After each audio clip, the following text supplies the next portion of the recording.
Hello and welcome. Thank you for being here. My name is Bruce, and I am the Assistant Director of International Admission at Knox College.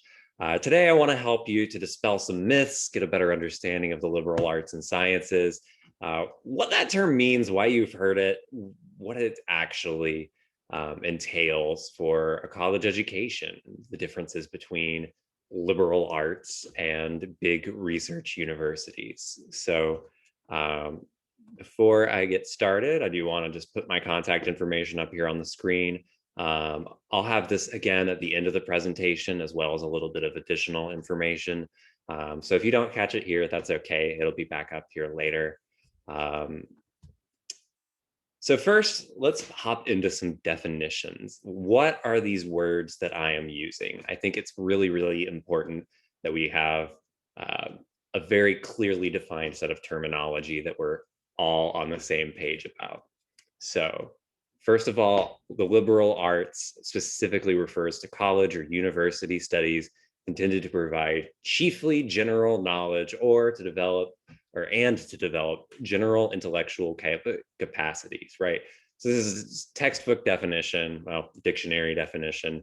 Um, and it's directly opposed to the idea of giving you a particular set of professional or vocational skills. You can still learn those things in a liberal arts curriculum, but they're not the emphasis. A liberal arts and sciences college, which we mostly just call a liberal arts college, is any college or university that employs the concept of the liberal arts as defined above as its pedagogical foundation or its main way of thinking about education. So I am mostly just going to say liberal arts college because liberal arts and sciences gets really hard to say. But in short, liberal arts colleges, oops, I forgot to fix a typo there. Liberal arts colleges prioritize personal growth and experience over textbook knowledge. So it's a lot about experience and a lot about building skill sets, not specific rote memorized ideas. So why do we call the liberal arts the liberal arts? It seems like it's a really confusing term. Nobody really understands what it means unless they work for a liberal arts college or they go to one or they want to go to one. It seems like it does more harm than good, but it actually goes back a really long way. And you can screenshot this, or if you're watching the recording later, you can pause your video and read this whole thing. I'm not going to read it to you, but essentially, and this is also from Webster's Dictionary, there's a great explanation of the etymology, the origin of the phrase liberal arts. And essentially, it just dates back to this really old idea about education where the upper class or the ruling class would be learning lots of cool stuff, science, alchemy, how to govern. And then the lower classes would be learning what they called servile arts. So blacksmithing or how to be a brewer, how to brew beer or alcohol, right? So different sets of skills for different kinds of purposes. And they're both totally valid, but there's definitely a lot of different things going on there. Um, so let's talk about some of the myths and preconceptions that you might have about the liberal arts. So myth number one, obviously, a lot of people think that you have to study art at a liberal arts college. No, you don't. Liberal arts colleges have STEM majors. They have social sciences like psychology and neuroscience. They have, of course, humanities like English, languages, history.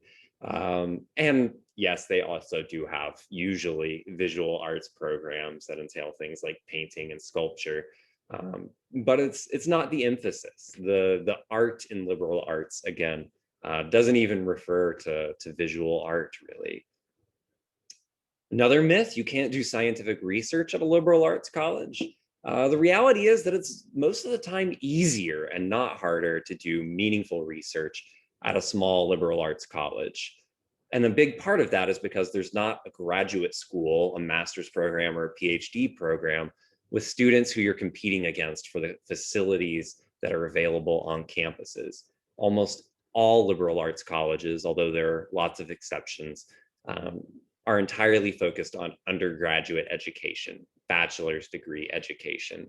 And so all of the opportunities to do research with your professors go to you, whether you're a first year student, second year, third, or fourth. So there are tons of opportunities to do research. Another myth, you can't get a job with a liberal arts degree. The reality is that liberal arts graduates do get jobs. And if they didn't, people like me wouldn't be working for liberal arts colleges. It's also worth noting that liberal arts graduates make more money in the long term than their counterparts who attended research universities. That's straight from an awesome research that was done recently. I'll share the link to that here a little bit later. It's about $200,000 more return on investment. We'll talk a little bit more about that later. Another great myth to bust. A lot of people think that you won't make friends at a small school because there's fewer people, right? There's 1,200 students at a small liberal arts college versus 10,000 or even 20 or 30,000 at a big university school. But in actuality, it's really easy to make friends on a small campus. Depending on the size of the high school that you go to now, 1,200 might sound like a lot or like way too few people. But either way, the campus culture that's really common to liberal arts colleges promotes community learning. It promotes classes where you're having discussions with people. And all of that means that you're really focusing on bringing each other together and building long relationships from your very first time that you step foot on campus. You'll be meeting new people and spending a lot of time with them and seeing them all over campus. And one last one, a lot of people think liberal arts colleges are politically liberal. But really, almost every college and university in the US, regardless of whether it's a big research school, private, public, they're almost all considered to be very, very politically liberal. And that's because intellectualism has been coded that way in the United States. The reality is that all sorts of different political beliefs are represented on all sorts of different college campuses all over the United States. So I'm going to take a drink of water while we contemplate the question. So if it's not any of that stuff that I'm talking about, what is a liberal arts college?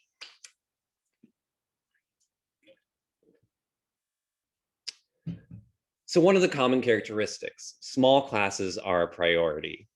It's often linked going all the way back to Socrates in ancient Greece and the idea of the Socratic seminar. You bring people together to have a conversation about different ideas, different things that you're learning.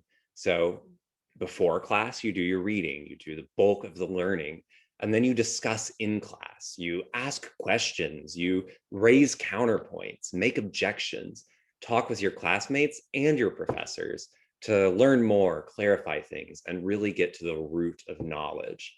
At Knox College, where I work, the average class is only 14 people. It's really, really small. And especially once you start getting up into the higher level classes as a junior or a senior in your third or fourth year, those classes can get as small as 2, 3, 4 people and your professor. So you really have a unique opportunity to get to know folks and spend a lot of time living and learning with them. Liberal arts colleges are also all about relationships. People will know your name, whether you know theirs or not.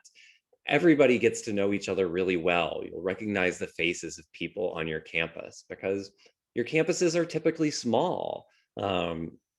Liberal arts colleges most often are below 5,000 students.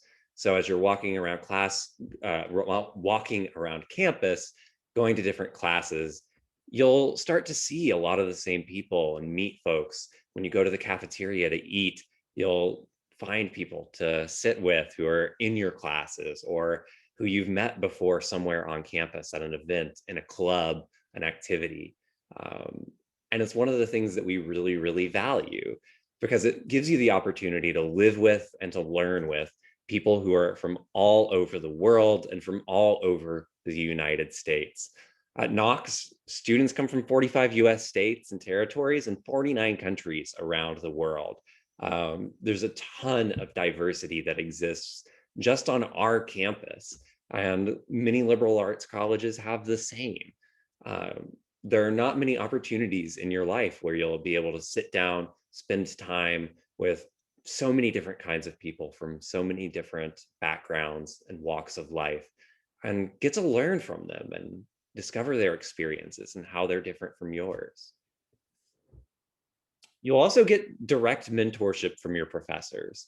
Professors work at liberal arts colleges so that they can build relationships with the undergraduate students that they're working with.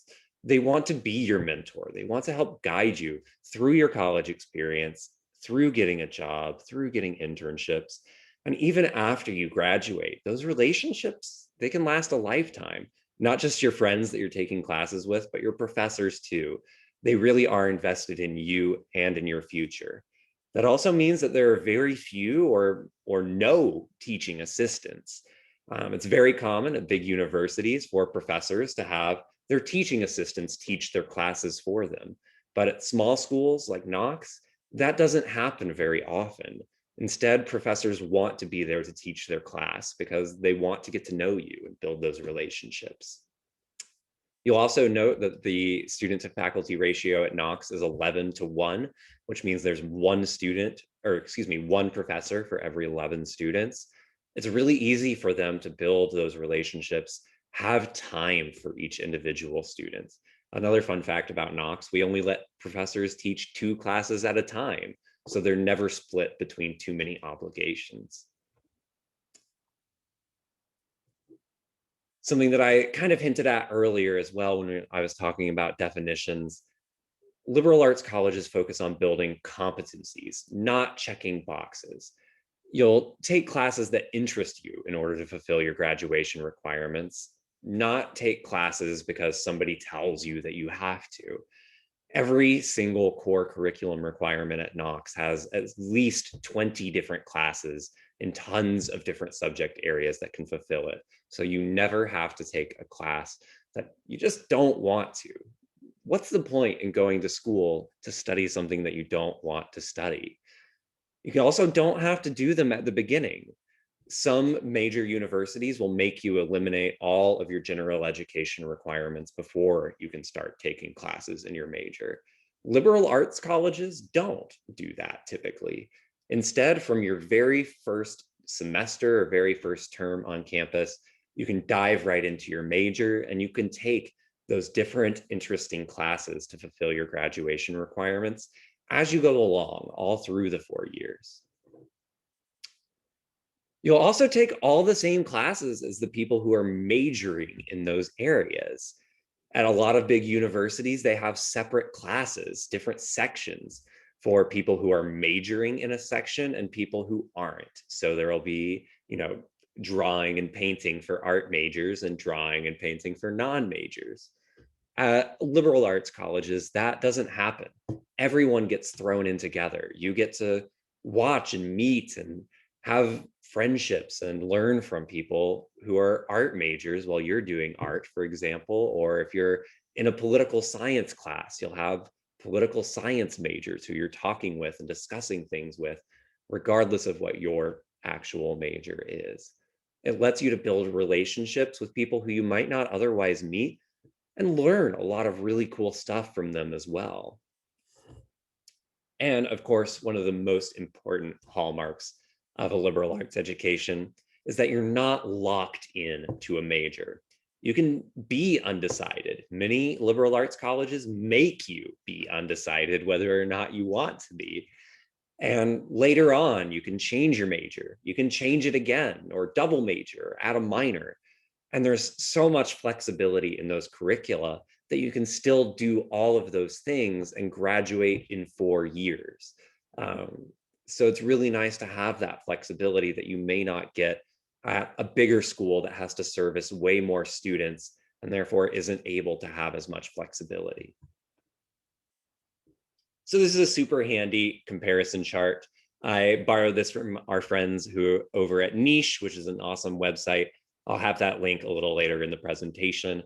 But there are some really good comparison and contrast points here. I won't talk about all of them, but I think that some of the really, really important ones to note is that liberal arts colleges are focused more on classroom discussion versus large lectures at research universities. And there's less competition to attain leadership positions, internships, and things like that at a liberal arts college because there are fewer students, but there's less national name recognition in most cases. So there are drawbacks and advantages to both. And depending on who you are, one or the other might be a better fit. One of the main things that turns a lot of people off from attending a liberal arts college is that they perceive them as being like miniature high schools, as Niche puts it. You get to know everyone on your campus, and there's not a lot of anonymity. So if you're somebody who doesn't like to know people, if you like to hide in the shadows and just do your work, then maybe a big research university is a better fit for you because you have that anonymity and you can go home at the end of the day and not see the people that you're going to college with. So again, there are definitely advantages and drawbacks to both, but it's worth having a conversation with either your college guidance counselor or an admission counselor at one of these schools to help figure out what you want to do, which kind is better for you. And it may be that both are perfectly valid options for you. So what are some of the real advantages of going to a liberal arts college? You're going to see higher graduation rates than the national average at most liberal arts colleges. There are more statistics available on the Big Future website, which is hosted by College Board, those awesome folks who administer the SAT, among other things. And a big explanation for that is because that anonymity at a big university can sometimes come at a cost. If you're not doing well in your classes, if you're not showing up for class, most of the time nobody's going to notice. And if they do notice, they usually don't care. Whereas at a small school, if your class is only 10 or 15 people and you're not showing up, people really start to pay attention. And a lot of the time they'll check in on you. They'll ask how you're doing. And so that can be the extra push that sometimes students need in order to feel supported, stay in college, take advantage of different tutoring opportunities that are available on campus or other campus resources like therapy or the health center, whatever the case may be. You'll also note that the average return on investment for a liberal arts graduate is about $918,000. That's more than $200,000 above the average return on investment from other kinds of institutions, including business and engineering schools, which are often touted as being some of the biggest return on investment schools. So we can talk a little bit more about what that looks like if you folks would like. But that source is going to be at the end of this. It's that Forbes source that I mentioned earlier.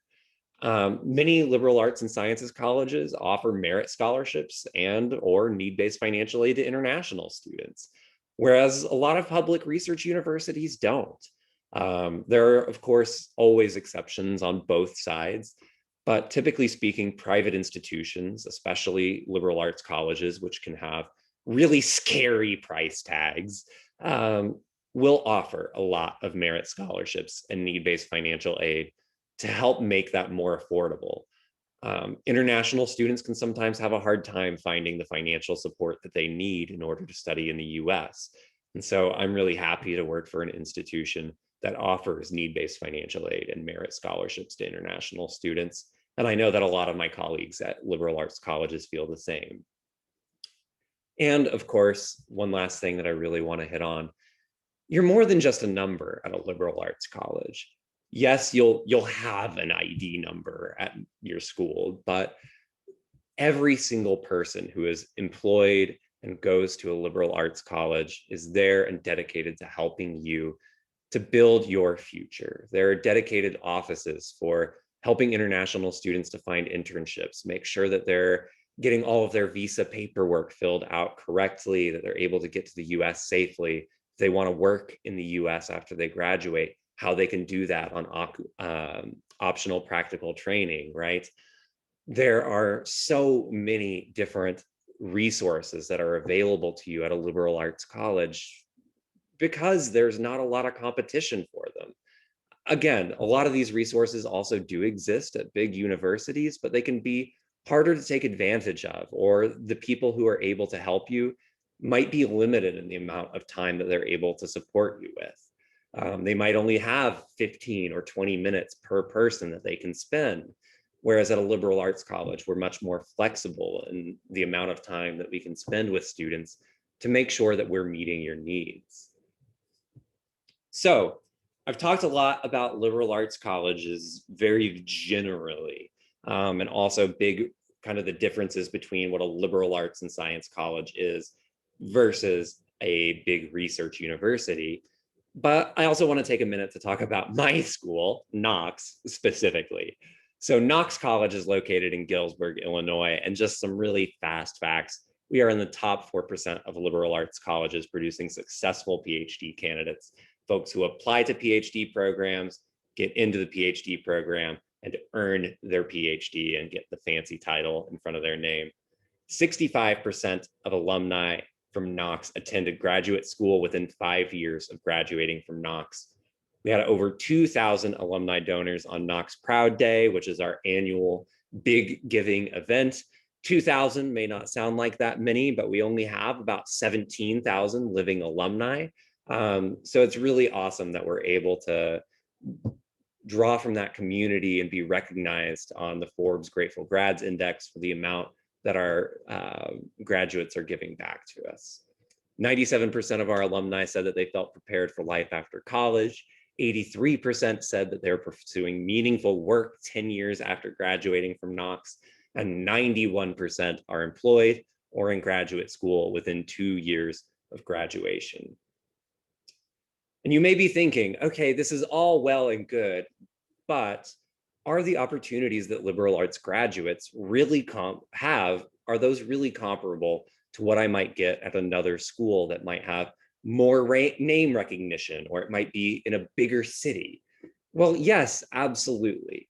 You still have a lot of those same opportunities, and you'll see that Knox students have done tons of awesome stuff, and they're working for companies that you've heard of, like Goldman Sachs and IBM and Google and Boeing, and they're going to grad school at Vanderbilt and MIT and Harvard, and they're doing careers in every different imaginable field, from being a teacher to being a CEO.